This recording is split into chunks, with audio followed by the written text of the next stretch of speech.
Hi everyone, welcome back to another video from Wake&Tech. Today in this video we are going to be learning how to share live location on Google Maps.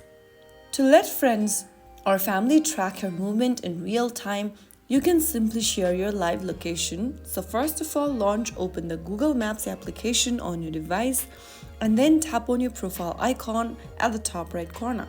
Now from the menu, select Location Sharing. Click on Share Location on the next page. Choose the duration. The options include 1 hour, which you can set for default. You can choose other hours as well by tapping the minus or the plus button. And then you have the other option that says until you turn this off.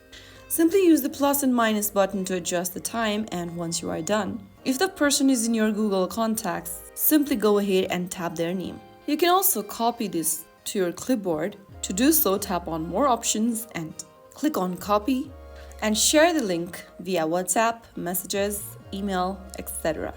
The recipient will get a link to view your real-time location in Google Maps. So that's how you can easily share your live location in Google Maps. If you found the video helpful, don't forget to like, share, and subscribe. I'll see you in the next episode. Thank you for watching.